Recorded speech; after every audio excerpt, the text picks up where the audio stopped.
what is really accurate about the work of Refik Anadol for you? So yeah, sorry. So this is a long-winded way of getting to our collaboration with Refik.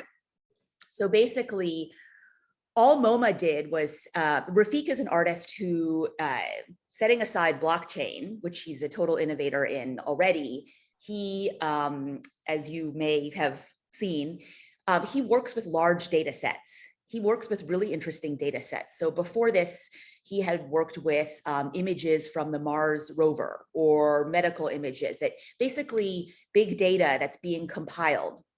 And then he's interpreting the data using very, very cutting edge machine learning algorithms and kind of experimenting with that and seeing where that goes.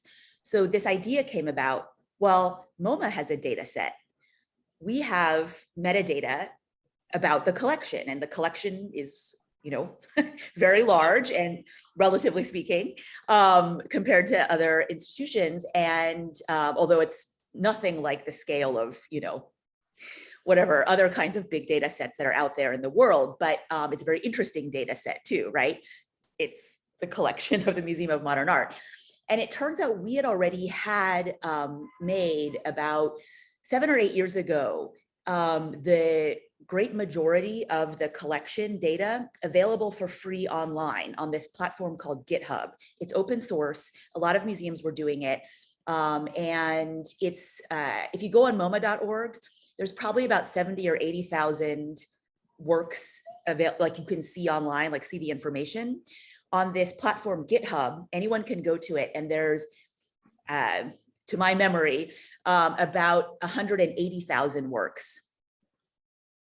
Their information is available. And so that's not the entire collection of Moma, but that's a much greater proportion than what you would just get trying to look at moma.org. So Refik, so we said, you know, this is already publicly available. Refik, why don't you, with our blessing, take this and run with it, do something with this data? So he did. And what he did was create, again, to my mind, a really extraordinary set of artworks, different types of artworks, some of which are actually generative artworks, which means he's using these cutting edge machine learning algorithms to interpret MoMA's collection data. And what that does is basically say, normally with machine learning, you're trying to, you will be directing the neural networks to create an accurate facsimile of something. So you would say, show me a white and brown bird. And what machine learning will do is say, take millions and millions of pictures of birds out there and create a white and brown bird that looks absolutely real, but doesn't actually correspond to interesting. anything out there. What Refik is doing is saying, okay, I'm not gonna direct you and say, show me the quintessential modern artwork. I'm gonna say to the machine, just explore. Let's see what the machine thinks while it's exploring.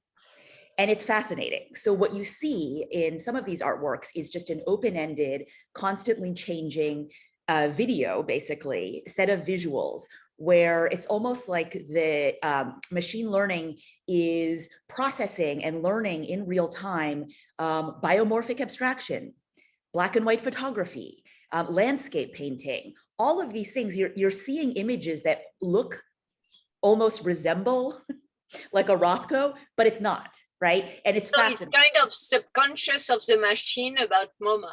Yes. And so the title of this project was called Unsupervised, because normally the machine, it's a technical term. Normally the neural networks are supervised, but in this case, they're quote unquote unsupervised. And Refik does explicitly connect this to a dream state or a subconscious. And did Moma buy it?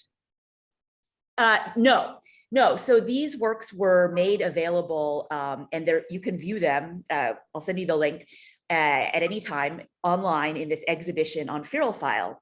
And then they were released in tandem in a number of different editions.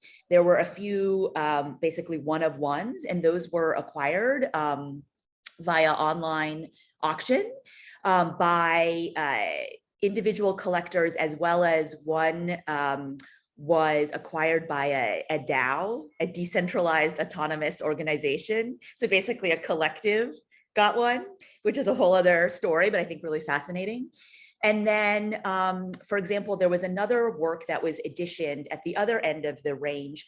There were 5,000 in the edition at $100 each. So those were just like many, many different people, you know, or entities got them, and those still live on. So they can, I mean, you can see them anytime. Anyone can see them anytime. But so you never considered buying one of the Refik Anadol?